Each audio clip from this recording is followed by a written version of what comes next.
Hello, everyone, and welcome back to episode 14 of Wake Up Call. We're so excited for this episode because we have a very special guest. She is Alexandra Lysova. She's a criminology professor at Simon Fraser University in Canada. She is a Trudeau and Fulbright scholar. She studies a very interesting topic: intimate partner violence. She is the 2022 recipient of the Nora and Ted Sterling Prize in Support of Controversy for her years of dedicated research on male victims of domestic violence, a field that can sometimes be fraught with polarizing and politicized debate.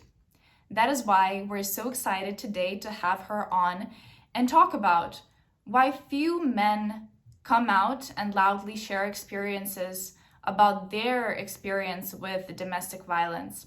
What are the differences between violence on men and women, and what are some ways to prevent this or to solve this huge issue? Hello and welcome to the show. So just to introduce listeners to your work, could you tell us what is your research about and what are you working on currently? Yes, so my name is Alexandra Lysova, and I'm an associate professor of criminology at Simon Fraser University in Canada, Vancouver. And my main research interest is intimate partner violence. And I'm focusing on various aspects of this issue, including specifically gender issue. So I'm interested in male and female victimization and perpetration, so where they overlap. And I know in my area of research, particular interest and focus was on violence against women. But in my research, I'm actually extending this and looking at men as victims of abuse. So in interviews, you've mentioned that domestic violence isn't an issue that should be politicized. What do you mean by the politicization of domestic violence? And in your perfect world, how would the discourse surrounding this topic be conducted? Yes, this is quite unfortunate that the area of intimate partner violence and family violence become politicized. So what do I mean by this is that there are certain perspectives that people in the field are expected to use when they discuss family violence. But this phenomenon is so complex that one perspective can hardly cover or explain the many difficult questions that arise when we look at family violence. And what I understand by politicization is when one theory, one perspective becomes the dominant one and started to suppress the other points of view. It happens in our field, thanks to the feminist movement in the 1960s and 70s. The intimate partner violence, family violence became a social issue. It was very important at the time to make it public, to acknowledge the suffering of victims of abuse, but the focus was on women. And now we've learned so much in the recent years that there are so many other victims. The women may become an aggressors and perpetrators of abuse. However, within this dominant paradigm that was set up in the beginning, it's very difficult and it's very limited to look into all these questions. And we feel, those of us who question the main paradigm, the main gender-based paradigm, or sometimes it's called gender paradigm, we face some kind of resistance. It is hard to ask different questions and study it from different points of view, or even ask the question about the male victims and female perpetrators of abuse. So within your research, how is this sort of manifested? Has there been like a reluctance from university administration to give you funding to look into these issues? Has there been pushback from colleagues? Academically, when you're doing this research, have you felt that your academic freedom has been limited in any sort of way, or perhaps you face any resistance from your academic colleagues? Yeah, there are different types of representations of how this resistance plays out. One way is through the publications, and other way is through the getting funding for the research. I think getting funding for the research, this is the probably one where we feel particularly difficult to get sometimes. We read the feedback provided by the reviewers, and sometimes the feedback looks like, why don't you ask a different question? Which I don't find necessarily a very useful feedback on the specific project. Yes, and of course, I've had some clashes at the conferences when I presented on female aggression. And that was my first experience like this was around 10 years ago. And at that time, interesting that I was at the conference where people with different views got together. And now I find with time that there is this kind of separation of people with different views finding their own different conferences and not really meeting each other.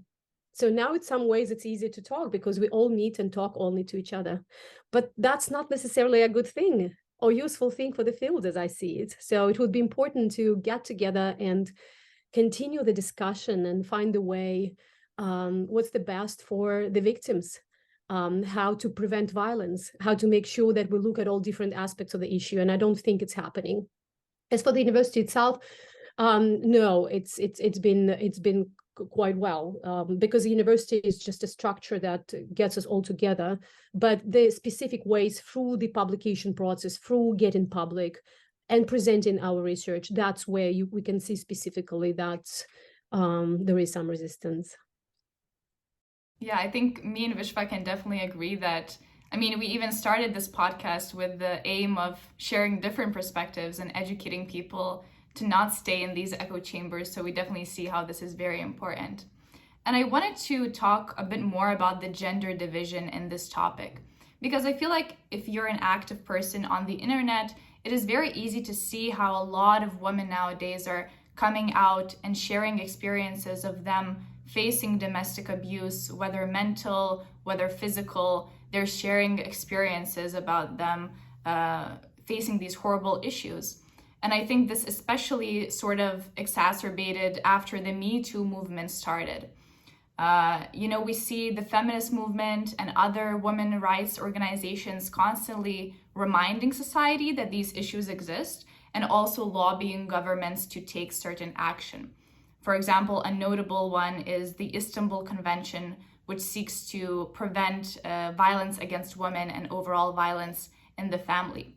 However, it is also weird that we see very few men doing the same thing, sharing their experiences, or even, asking for help. And I wanted to share with the listeners some of your research and some of the data that I found while researching about you.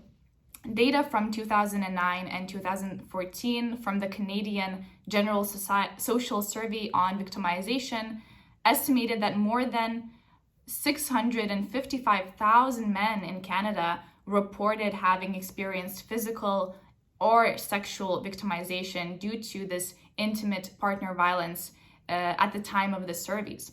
So I wanted to ask you, why do you think that there is this sort of division between how women speak about this issue and how men don't usually do that? Do you think that this is the case because of psychology of men or toxic masculinity or cultural differences, or do you think that this is something else? Yeah, this is a very good question, and you've already addressed some of these issues. You've mentioned some of the potential reasons for that. You're absolutely right. What is true is that women are victims of abuse, and we know that, and they are particularly more likely to be victims of sexual violence and severe forms of violence, including intimate partner homicide. At the same time, we know that there are many men who experience physical violence, sexual violence, psychological aggression, legitimate and administrative abuse, a relatively new form of abuse, when the partners threaten or use the system, criminal justice system, legal system, against the partner. So this is relatively new, and we know men are more likely to experience this than women do. But you are right. we mostly hear the stories of women, and these stories are very powerful, and they mobilize society to combat violence against women. There are many serious, very powerful international organizations that work to address violence against women in the world.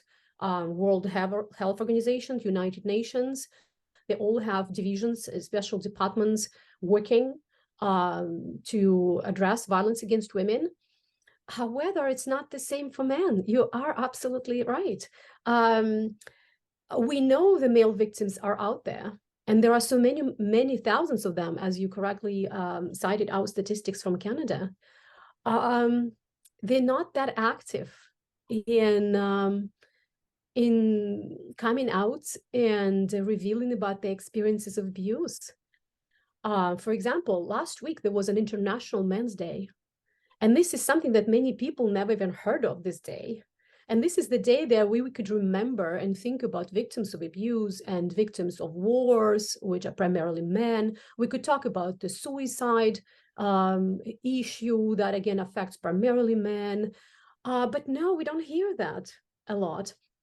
Partly gender stereotypes have a very important role to play. Men just do not feel comfortable going out and revealing themselves and revealing the experiences of abuse in public. It characterizes them as weak, as not masculine, as going against the traditional norms and expectations of masculinity. And what is interesting is that men who didn't meet ideas of the true masculinity, they were always historically treated not well compared to women. Men were laughed at. There are very humiliating rituals for men who didn't fit the standards of the true masculinity, and particularly if they were just abused by their wives, by the women. So yes, this is all very, very strong. And we know from psychology studies that men are much less likely than women to look for help. Even if they experience health issues and problems, they wait until the last moment. And even with our men that we studied in our sample, we asked them these questions. What's happening? Why did you wait for 12 years living in this toxic, abusive relationship?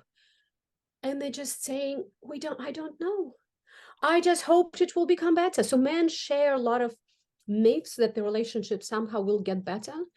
Another important factor is that the men, since they do not hear the stories of other men, they kind of think that they are isolated, they're alone. So nobody else is suffering, it's just me, and maybe I'm just an exclusion from the rule. So they don't get that support and idea like the women get, because they hear a lot of stories. They know it's not normal. Violence should not be part of the relationship. It doesn't mean to beat means to love. Men just don't have that. And then another important issue, what we find with men, is that men are what we call blind to abuse. They just do not call what happens to them abuse. When the women slaps them in the face, throw things at them, they just don't call it abuse. Now, if we just turn it other around, women would clearly, and people from outside clearly will acknowledge, oh yes, that's abuse. Nobody can be hit or things thrown at them or humiliated in public. But when it happens to men, many people feel very shy and uncertain about that. Or maybe it's just a feminine way of expressing anger, and it's kind of okay. There was a very interesting experiment conducted by BBC in the United Kingdom, and they actually prepared a short documentary. In one case, on the bench, there was a couple where a male partner kind of pretended to abuse a woman, and almost everybody who passed by in that park stopped and told him, "You should stop.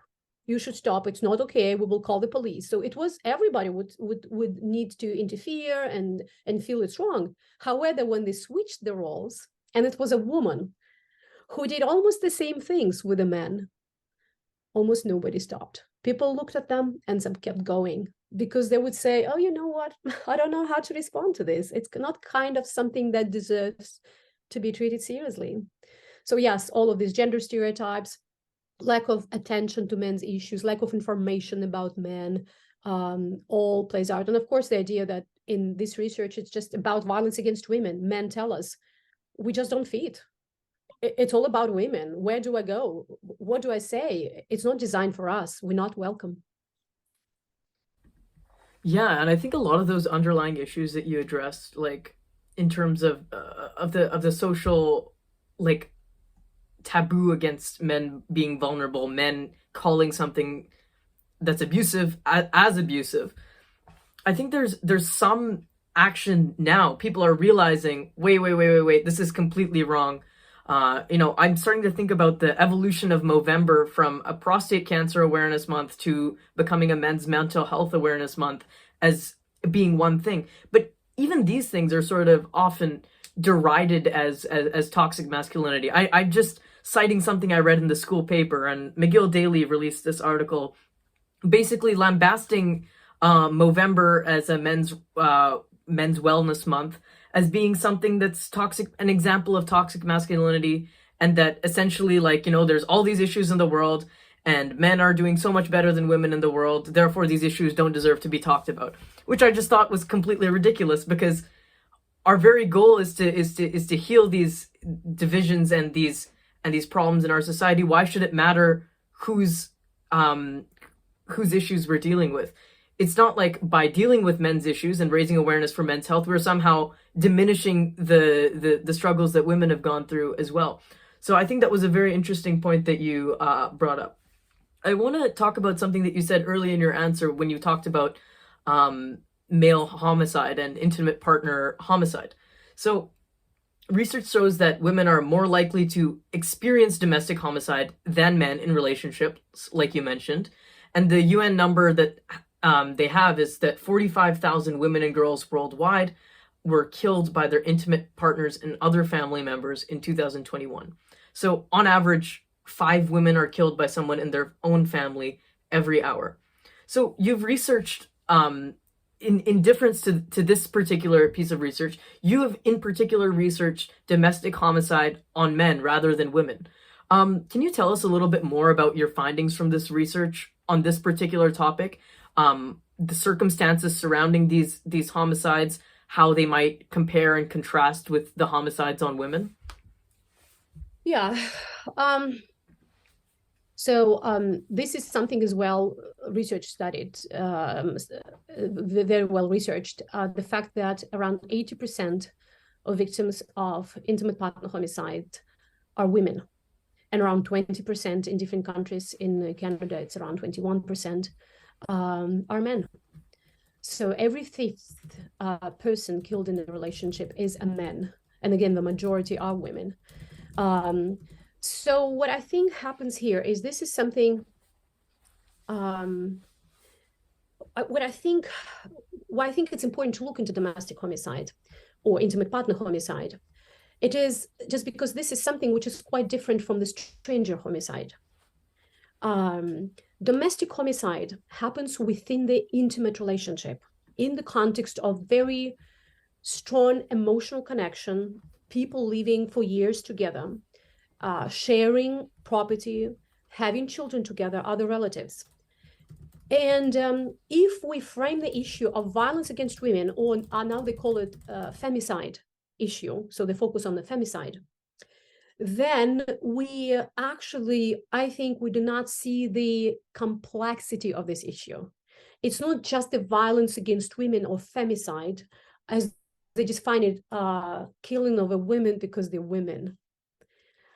There is so much complexity in these cases. Women killed not just because they're women, just because there are so many factors involved in addition to this. And they, of course, include intimate partner communication and many, many issues with communication between the partners, including frustrations, arguments, fights over money, over children, over sex. There are so many different issues involved. All additional factors like presence of the weapon, presence of other people, substance use, all of them complicates the issue even further. And of course, let's think about mental illness and personality disorders that the partners can have. So all this play a very important role. We cannot just reduce it to something like this kind of tautological explanation of killing women just because they're women. It doesn't really explain anything. In this case, we can say that violence against men when the men are killed is just because they're men, or children because it doesn't make sense. It doesn't explain anything. And what I think is why is this is important to really look at this that way, because how does it help us to actually prevent violence against women and violence against men and everybody in the domestic homicide? So in my research, what I did, I actually just looked at the men, because I realized that we almost know nothing about them. With this focus on women, we almost have no idea who are these men. And there are many of them who are killed in a relationship. Every fifth person dying in intimate relationship is a man. So, and then I realized that there is one dominant explanation. Men are killed because they were abusers. So when the women took justice in their hands, they just killed them in self-defense, to self-protection, or as a form of resistance to the abuse. So these men are basically seen as abusers. And there is a very strong resistance in the family violence literature when we talk about violence against women, against blaming the victim, actually. But in this case, what I'm seeing is that these men are primarily seen as responsible for their own victimization. So what happens is that indeed, in some cases, we know that women live in an abusive relationship, and then they actually, since the criminal justice system in many countries are not at that level where it can help victims to address the abuse before the escalation happens, they kill the abusers. This happens, we know that. However, how prevalent these cases are. And what we see, contrary to some expectations, contrary to some kind of assumptions that people have, it's not the prevalent category of cases. There is so much more. Women are killed in the relationship of bidirectional violence, when both men and women are violent to each other. Like, think about Johnny Depp and Amber Heard case. We know that there was bidirectional violence. Both of them were violent at some point. So in one of those interactions, what can happen if the partner has a weapon? If it happens that somebody just hit a person in a specific way, this is what happens, right? So we have to investigate these incidents and understand that how they can be prevented when women are also perpetrators of these domestic homicides. And there are also cases when actually females can be intimate terrorists, in the same way as some men can be intimate terrorists. So this is the classification used in intimate partner violence research. Intimate terrorist is a partner who is not only violent, but mostly controlling all the aspects of the partner. So they actually check the emails. So they always monitoring where the partner is, constantly checking, where have you been, have you seen, suspecting some kind of not loyal behavior. And then we know there are these cases when the men are victims of this abuse, and since nobody can help, nobody helps them, even when these incidents become known to the police.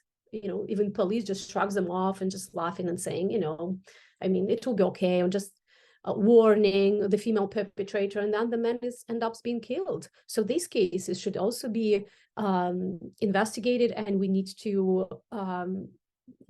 understand that they could be prevented.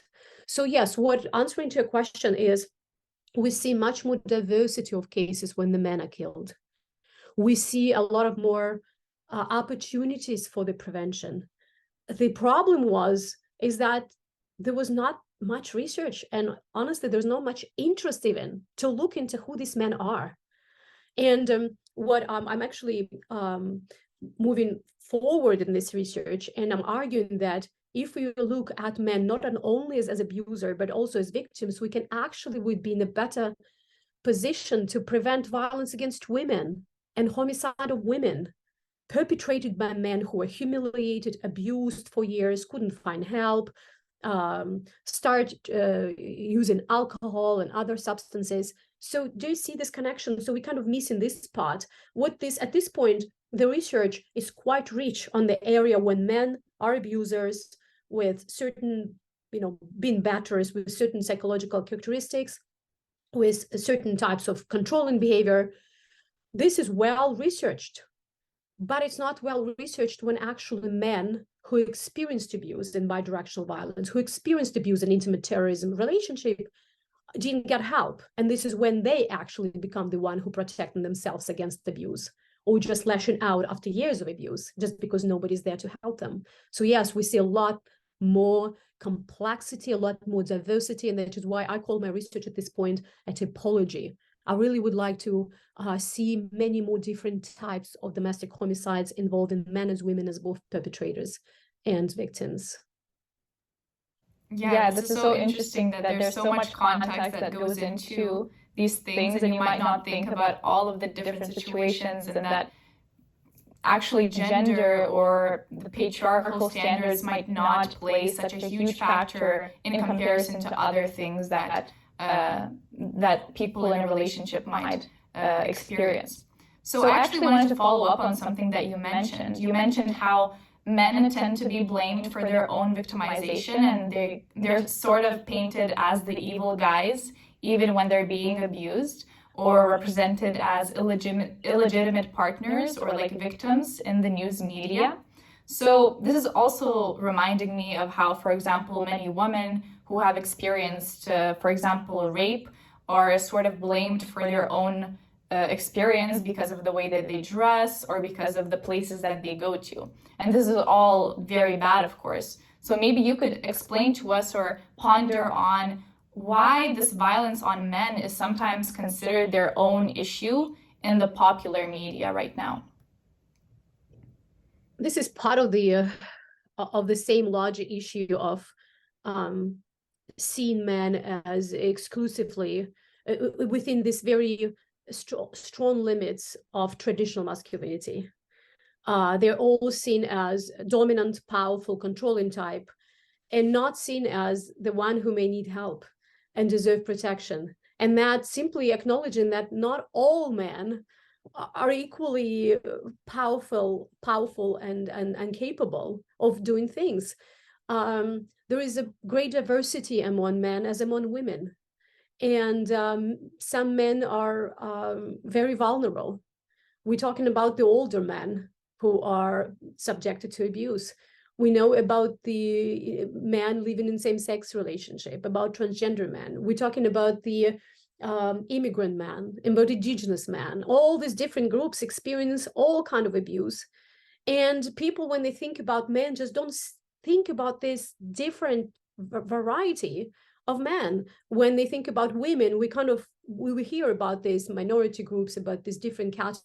They're particularly more likely to experience abuse. But in terms of men, it's just like one, homogeneous group of men, and all of them are powerful and strong and dominant. But that's not true.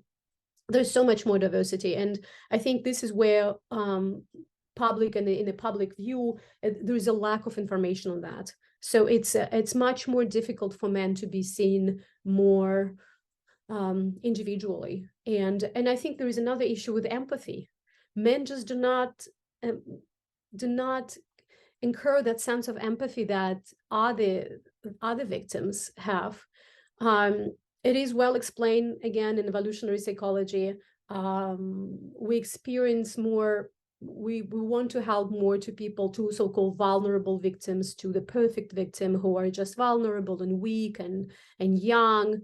But men just do not fit that stereotype. So many people struggle with thinking about the strong, tall man as becoming victimized. And this is something I think as a great opportunity for the media, for the public education, to bring attention to, and it can be done. We know that we're quite successful in media with conquering many and addressing many public issues. Think about the smoking or some other issues that people also believe that, and it was hard to believe that at some point we can be so successful with this campaign.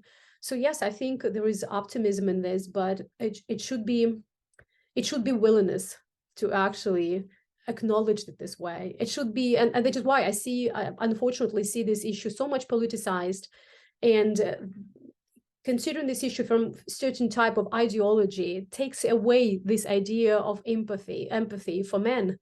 They are just seen as a oppressors group rather than group that consists of so many different individuals who are in unique circumstances and suffering abuse and they need help. I think if we stop being politicized in this issue And you're right, Vishwa, you mentioned one thing about the this kind of oppositional vision.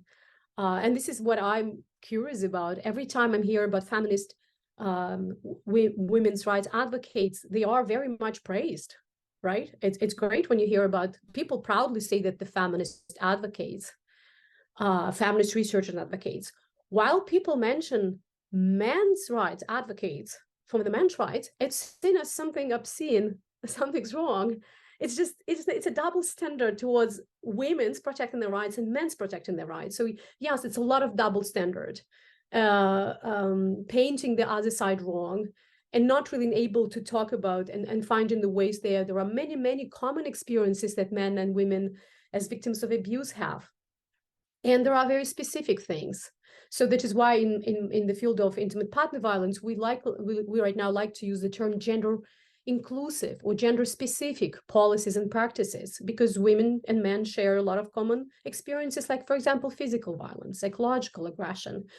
But women are more likely to experience sexual abuse and homicide, while men are more likely to experience difficulties with help seeking and legitimate and administrative abuse. So yes, there are things that we can agree on.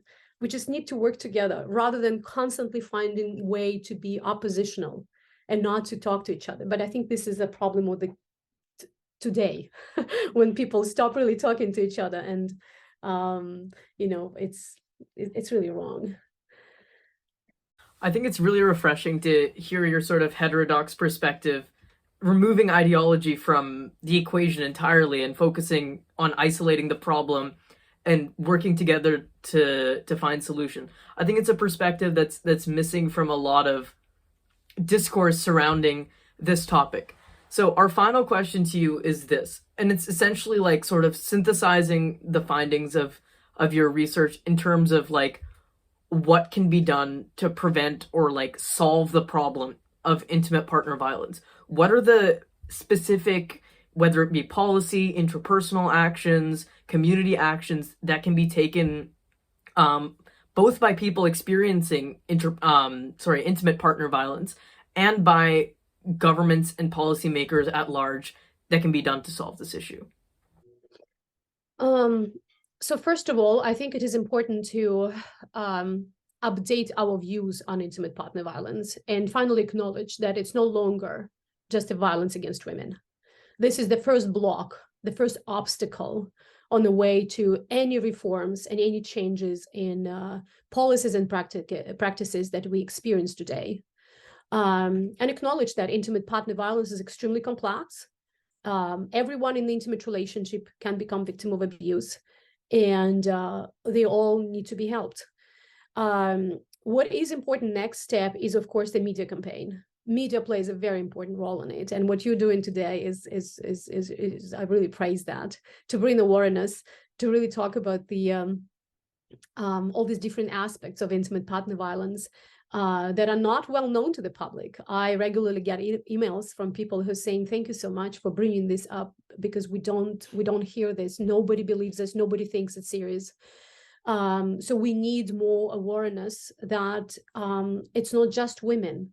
And it's not just talking about men as against women. It's not rejecting violence against women. No, violence against women is real. It's serious. We should be there to help. And particularly when we talk about the worldwide perspective, there are so many countries when women experience disproportional violence, right? When the gender equality index is so low. Yes, this priority on women in the worldwide perspective should be there, right? When we talk about men, we're talking about the states and the countries where the gender equality is more comparable. And when we see that the rates of victimization in the public surveys, in the self-reported victimization surveys, are very close to each other, very similar to men and women. So we have to see that rather than keep repeating violence against women or just focusing just on one paradigm because it's been there for the past 50 years. We have to be flexible. We have to open our eyes and see what's there and see the victims. So that is why what I do, I advocate for victims approach rather than gender-based approach. Gender-based has become a synonym of violence against women. basically rejecting the rights of other victims to be helped and considered seriously. We need victims. If there is a victim to be happen, a man or a woman or anybody else, we need to help them, regardless of the gender, right? Regardless of whatever they are. If they're suffering, they need to be helped. So media is really important. We need more stories about not only women, but other individuals who suffer in the relationship. Public education or education in schools. It's very important. Early education, when boys and girls learn that it's not just boys' violence which is wrong. Girls should stop being violent, and it's not the way of girls' expression of anger hitting boys and go unpunished. Right, so that's very important early program. I think it's very important at the level of the federal agencies and governments really to change, to espouse a new paradigm, because at this point it is violence against women. We can see this language. It's only recently the language was changed from he towards the abuser and she towards the victim. It's only recently we changed that, and now at least it's more gender neutral in terms of the language, but in terms of the reports, we still see a lot of focus on violence against women. For example, in federal reports, we see that when women are more likely to be victimized, it's clearly stated women are more likely. When it comes to men, when men actually are more likely to suffer from certain abuse or are less likely to seek help, it's nowhere stated. It's just victims less likely to seek help. So it's almost like our federal agencies are still reluctant to really see this as a gender inclusive issue. So that should be changed as well. And yeah, so I think these are some of the steps. And another thing, we know in terms of, for example, residential facilities for victims of abuse, they mandated to help women. Only 4% in Canada can actually help men. Others simply have no right to do that. So I think that's wrong. Why, if we have victims of all genders, why can all of them get help? Right. And then here we have a next question, of course, this is a professional training. Who are these people who help in men? And police training, right? Judges training. So all these people who've been very much trained within the gender paradigm, they have very certain view who is expected to be a victim and who is expected to be a perpetrator. So the bias starts in the system very early. So it's very important to actually provide this training for the professionals for this more gender inclusive approach to intimate partner violence. And I think, again, it's a slow process, but I think we see a very slow change. And I'm quite optimistic that we slowly will be moving to acknowledging more victims, regardless of the gender or any other demographic characteristics. Thank you so much. This was so refreshing and interesting, and it really makes sense to me now how we should be talking more about these issues, because they will really influence the way that our families exist and the way that we grow our children to be healthy, to be happy. So this is all such an interconnected issue, and I'm very, very glad that you came on the show to share your research. Thank you very much. Thank you so much for having me.